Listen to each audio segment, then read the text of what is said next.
ഈ രാഹുൽ മാങ്കൂട്ടത്തിൽ ഒളിവിൽ പോയതോടുകൂടി SITക്ക് അദ്ദേഹത്തെ പിടികൂടാൻ പ്രത്യേകിച്ച് താല്പര്യമൊന്നും ഇല്ലാത്ത ഒരു മട്ടാണ് എന്ന് പൊതുജനങ്ങൾ സംശയിക്കുന്നതിൽ തെറ്റില്ല എന്ന് തോന്നുന്നു. നമുക്കറിയാം, ഏതാണ്ട് 10 ദിവസം ആകുന്നു ഒരു ബലാത്സംഗ കേസിൽ കുടുങ്ങി അദ്ദേഹം ഒളിവിൽ പോയിട്ട് രണ്ടാമതും ബലാത്സംഗ പരാതി വന്നു. എന്നിട്ടും SITക്ക് അദ്ദേഹത്തെ പിടികൂടാൻ സാധിച്ചില്ല.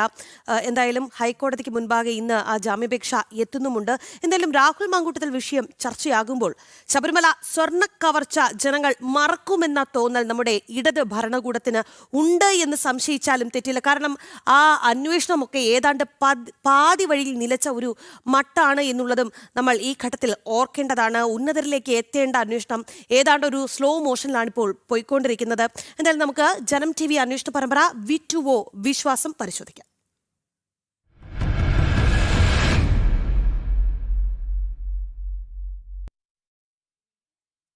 ശബരിമല സ്വർണ്ണ കവർച്ച കേസിൽ അന്വേഷണം മുൻ ദേവസ്വം ബോർഡ് അംഗങ്ങളായിരുന്ന KP ശങ്കർദാസിലേക്കും N വിജയകുമാറിലേക്കും നീട്ടാതെ പ്രത്യേക അന്വേഷണ സംഘം ഇരുവരുടെയും മൊഴി രേഖപ്പെടുത്തി വിട്ടതിനപ്പുറത്തേക്ക് അറസ്റ്റ് അടക്കമുള്ള നടപടികളിലേക്ക് ഇതുവരെയും SIT നീങ്ങിയിട്ടില്ല. ശബരിമല സ്വർണ്ണപ്പാളികൾ കൊടുത്തുവിടാനുള്ള തീരുമാനത്തിൽ അന്നത്തെ ദേവസ്വം ബോർഡ് അംഗങ്ങൾക്കും ഉത്തരവാദിത്തം ഉണ്ട് എന്ന് കേസിൽ അറസ്റ്റിലായ A പത്മകുമാർ മൊഴി നൽകിയിരുന്നു. വിവരങ്ങളുമായി MS വീണ നമുക്കൊപ്പം ചേരുകയാണ്. വീണ, പത്മകുമാറിന്റെ നിർണായകമായ മൊഴി അല്ലെങ്കിൽ അന്ന് ജാമ്യാപേക്ഷയിൽ സമർപ്പിച്ച ചില കാര്യങ്ങൾ അത് നമ്മൾ എല്ലാവരും കണ്ടതാണ്. അതായത് തനിക്ക് മാത്രമായിട്ട് അവിടെ ഒന്നും ചെയ്യാൻ സാധിക്കില്ല, അവിടെ നിന്ന് സ്വർണ്ണപ്പാളികൾ പുറത്തേക്ക് പോയിട്ടുണ്ട് എങ്കിൽ അതിൽ മറ്റ് മുൻ ദേവസ്വം ബോർഡ് അംഗങ്ങൾക്കും പങ്കുണ്ട്, അക്കാര്യങ്ങളെല്ലാം പരിശോധനാ വിധേയമാകേണ്ടതുണ്ട് എന്ന് വളരെ കൃത്യമായി അദ്ദേഹം പരോക്ഷമായിട്ടാണ് എങ്കിൽ പോലും ഇതിലെ ഗൂഢാലോചനയിലെ പങ്കെല്ലാം തന്നെ സൂചിപ്പിക്കുന്നുണ്ട്. എന്നിട്ടും ആ അന്വേഷണം അവിടെ എത്തി സ്റ്റോപ്പായി എന്നുള്ളതാണ്. നമുക്കറിയാം, അന്ന് കടകംപള്ളി സുരേന്ദ്രന്റെ പേരൊക്കെ തന്നെ കടകംപള്ളിയെ സംബന്ധിച്ചിടത്തോളം അദ്ദേഹത്തെ മാറ്റി നിർത്താൻ പറ്റുന്ന സാഹചര്യം പോലുമല്ല. അന്നത്തെ ദേവസ്വം മന്ത്രിയായിരുന്നു. പക്ഷേ അദ്ദേഹത്തിന്റെ പേരൊന്നും തന്നെ പിന്നീട് ചർച്ചകളിലേക്ക് വരാത്ത രീതിയിലേക്ക് കാര്യങ്ങൾ എത്തുകയായിരുന്നു. എന്തായാലും പിന്നീട് അറസ്റ്റും ഉണ്ടായില്ല. ഈ മറ്റ് മുൻ ദേവസ്വം ബോർഡ് അംഗങ്ങളിലേക്കൊന്നും തന്നെ കാര്യങ്ങൾ എത്തുന്നില്ല. കൂടുതൽ ചോദ്യം ചെയ്യൽ നടക്കുന്നു, പക്ഷേ മൊഴിയെടുത്ത് വിട്ടയക്കുന്നു. എന്താണ് വീണ ഇപ്പോൾ സംഭവിച്ചുകൊണ്ടിരിക്കുന്നത്?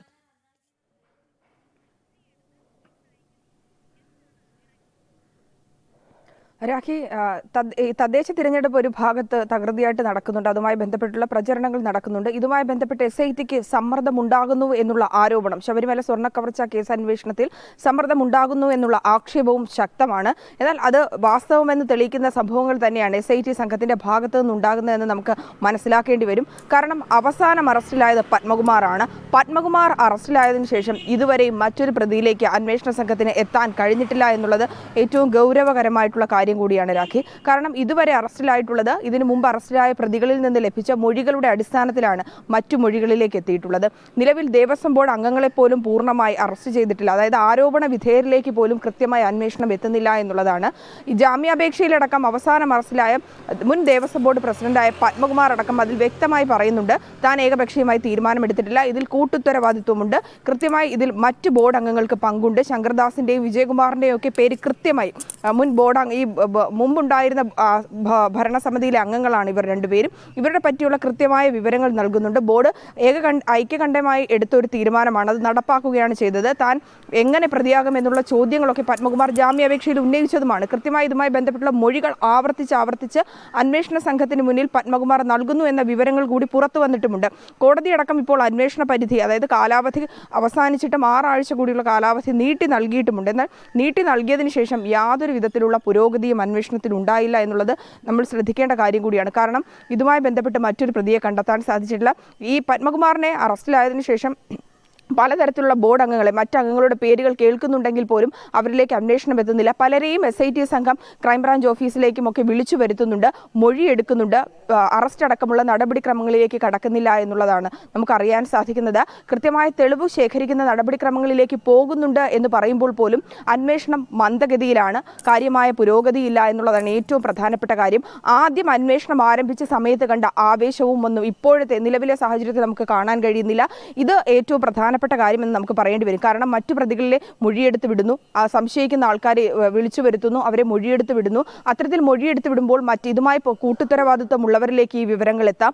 തെളിവുകളടക്കം നശിപ്പിക്കപ്പെടാനുള്ള സാധ്യത കൂടി നിലനിൽക്കുന്നുണ്ട്. വേഗത്തിൽ നടപടിക്രമങ്ങൾ പൂർത്തിയാക്കണമെന്നും മറ്റുള്ള പ്രതികളെ കണ്ടെത്തണമെന്നൊക്കെ ഹൈക്കോടതി ഇതിനു മുമ്പ് തന്നെ നിർദ്ദേശം നൽകിയിട്ടുള്ളതുമാണ്. എന്നാൽ ഇതുമായി ബന്ധപ്പെട്ട് ഹൈക്കോടതിയുടെ നിർദ്ദേശങ്ങൾ നിലനിൽക്കുമ്പോൾ പോലും കൃത്യമായിട്ടുള്ള നടപടികൾ നടക്കുന്നില്ല എന്ന് പറയേണ്ടി വരും. കൃത്യമായി BJPയുടെ ജനറൽ സെക്രട്ടറി അടക്കം MT രമേശ് കഴിഞ്ഞ ദിവസം നടത്തിയ വാർത്താ സമ്മേളനത്തിലടക്കം കൃത്യമായി അദ്ദേഹം പറയുന്നുണ്ട്, ഈ തിരഞ്ഞെടുപ്പുമായി ബന്ധപ്പെട്ട് സർക്കാരിന്റെ ഭാഗത്തുനിന്ന് SIT സംഘത്തിന് കോടതിയാണ് നിയന്ത്രിക്കുന്നതെങ്കിൽ പോലും SIT സംഘത്തിലെ ഉദ്യോഗസ്ഥർക്ക് മേൽ സർക്കാരിന്റെ സമ്മർദ്ദം ഉണ്ടാകുന്നു എന്നുള്ള ആരോപണം അദ്ദേഹം ശക്തമായി ഉന്നയിച്ചിരുന്നു. ആ ആരോപണം നമുക്ക് ശരിവെക്കേണ്ടി വരും. കാരണം അത്തരത്തിലുള്ള നടപടികളും അത്തരത്തിലുള്ള രീതിയിലുള്ള അന്വേഷണവും ഒക്കെയാണ് അന്വേഷണ സംഘത്തിന്റെ ഭാഗത്ത് നിന്ന് ഇപ്പോഴും നടന്നുകൊണ്ടിരിക്കുന്നതെന്ന് പറയേണ്ടി വരും. കാര്യം കൃത്യമായി പത്മകുമാറും മറ്റു പ്രതികളും വാസു അടക്കമുള്ള മിക്ക പ്രതികളും കൃത്യമായി ഇതുമായി ബന്ധപ്പെട്ട വിവരങ്ങൾ പറയുന്നുണ്ട്. അതായത് ദേവസ്വം ബോർഡ് തീരുമാനമെടുത്തെങ്കിൽ പോലും ഇത് ഉന്നതർക്ക് പങ്കുണ്ട്, ഇതുമായി ബന്ധപ്പെട്ട ഉന്നതർക്ക് പങ്കുണ്ടെന്ന് ആവർത്തിച്ച് പറയുമ്പോൾ പോലും ഉന്നതരിലേക്ക് ഇതുവരെ അന്വേഷണം എത്തിയിട്ടില്ല. ഉന്നതർ ഇപ്പോഴും കാണാമറയത്ത് തന്നെയാണ്. മുൻ ദേവസ്വം മന്ത്രി കടകംപള്ളി സുരേന്ദ്രൻ MLA കൂടിയാണ് കഴക്കൂട്ടം മണ്ഡലത്തിലെ. തിരഞ്ഞെടുപ്പുമായി ബന്ധപ്പെട്ട് അദ്ദേഹം മണ്ഡലത്തിലെ പ്രവർത്തനങ്ങളിലൊക്കെ സജീവമായി തന്നെയുണ്ട്, ഇടപെടൽ നടത്തുന്നുമുണ്ട് എന്ന് നമുക്ക് മനസ്സിലാക്കാൻ സാധിക്കുന്നുണ്ട്. അത്തരത്തിലുള്ള മൊഴികളൊക്കെ അദ്ദേഹത്തിന് പങ്കുണ്ട് എന്ന് തരത്തിലുള്ള മൊഴികളൊക്കെ അടക്കം ഇതുവരെ അറസ്റ്റിലായ പ്രതികൾ അത്തരത്തിലുള്ള മൊഴികൾ SIT സംഘത്തിന് നൽകിയിട്ടുണ്ട്. എന്നാൽ അദ്ദേഹത്തിന് ഒരു നോട്ടീസ് നൽകുകയോ ഇതുമായി ബന്ധപ്പെട്ട് അന്വേഷണ സംഘം വിളിച്ചു വരുത്തുകയോ അത്തരത്തിലുള്ള ഒരു നടപടിക്രമങ്ങളിലേക്കും കടന്നിട്ടില്ല. ഇതൊക്കെ കൂടുതൽ തെളിവ് നശിപ്പിക്കുന്നതിനുള്ള സാധ്യത വർദ്ധിപ്പിക്കുമെന്നുള്ളതും നമ്മൾ ശ്രദ്ധിക്കേണ്ട കാര്യങ്ങളിൽ ഒന്നാണ്. മറ്റൊരു പ്രധാനപ്പെട്ട കാര്യം ഈ സ്വർണം പൂശുന്നതിനുമായി ബന്ധപ്പെട്ട് അതിനുശേഷം വിവിധ ഇടങ്ങളിൽ, അതായത് ഇതര സംസ്ഥാനങ്ങളിൽ ഉന്നതരായ വീടുകളിലേക്ക് കൊണ്ടെത്തിച്ച് അവിടെ പൂജകൾ മറ്റും നടത്തുകയും അതിൽ പണപ്പിരിവ് നടത്തുകയും ചെയ്തു എന്നുള്ള വിവരങ്ങൾ കൃത്യമായി പറയുന്നുണ്ട്. അന്വേഷണ സംഘം ഈ ഒരു കാലാവധി നീട്ടി ചോദിക്കുന്നതുമായി ബന്ധപ്പെട്ട് ഹൈക്കോടതിയിൽ സമർപ്പിച്ച റിപ്പോർട്ടിലും പറയുന്നുണ്ട്, ഇതര സംസ്ഥാനങ്ങളിലേക്ക് അന്വേഷണം എത്തണം, ഉന്നതരുടെ പങ്ക് അത്തരത്തിലുണ്ട്. അപ്പോൾ ഇതര സംസ്ഥാനത്തുള്ള ഉന്നതരെ കൂടി ഈ ഒരു കേസിന്റെ ഭാഗമാക്കുന്നതിനുള്ള നടപടിക്രമങ്ങളിലേക്ക് കടക്കേണ്ടതുണ്ട്. അതിനാൽ തന്നെ അത്തരത്തിലുള്ളവരെ കണ്ടെത്തുന്നതിനായിട്ടാണ് സമയം നീട്ടി ചോദിച്ചത്. ഈ സമയം നീട്ടി ചോദിച്ചത് ഹൈക്കോടതി അനുവദിക്കുകയും ചെയ്തു എങ്കിൽ പോലും 2 ദിവസം പിന്നിട്ടിട്ടെങ്കിൽ പോലും ഇതുവരെയുമായിട്ട് അതുമായി ബന്ധപ്പെട്ടുള്ള നടപടിക്രമങ്ങളിലേക്ക് നടന്നിട്ടില്ല. ഇതര സംസ്ഥാനങ്ങളിലേക്ക് അന്വേഷണം നീളുന്നു എന്ന് പറയുന്നതല്ലാതെ ഉന്നതരെ ഇതുവരെ കണ്ടെത്തുവാനോ ഇത്തരത്തിൽ നടന്ന പണപ്പിരിവിന്റെ മറ്റ് വഴികൾ ആ വഴികളിലേക്ക് അന്വേഷണം എത്തിയിട്ടില്ല എന്നതുകൂടി ശ്രദ്ധേയമാണ്. രാഖി.